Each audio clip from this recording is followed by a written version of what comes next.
造成168人遇難嘅宏福苑大火，政府預留40億作善後工作，主要用作收購。有宏福苑業主接受政府收購業權，並計劃用筆錢買居屋住。黃海彤報導。宏福苑大火至今接近3個月，政府早前宣布屋苑嘅長遠安置方案，表示唔會原址重建。有業主就話會選擇樓換樓。我今年就超過70歲，如果原址重建呢，我到重建完成，我都可能去咗老人院，所以我哋唔會期望呢樣嘢嘅嚇。係啦，我哋都希望盡快可以攞返間屋。林先生原本居住喺宏建閣嘅低層單位，政府提出嘅方案，單位經補地價之後，收購價為每平方尺10500蚊。業主喺收取現金之後，可以自由運用嗰筆資金，包括透過特設銷售計劃選購居屋。政府嘅收購嗰邊呢，咁我哋呢就係補咗地價嘅。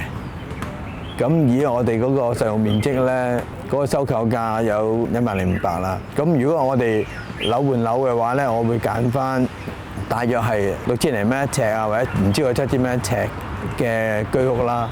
如果佢加埋嗰個補地價呢，可能9000幾蚊一尺咁樣。咁變咗我都有剩翻少少錢嚟做基本嘅裝修啊，添置翻一啲家具啊咁樣咯。若果想原區安置，政府早前話大埔嘅頌雅路西項目最快2029年落成，提供1500個單位。我哋原本係想換頌雅路西嘅，咁啊而家政府出嚟嘅方案呢，似乎有更加多嘅選擇，同埋時間更早可以攞翻間屋。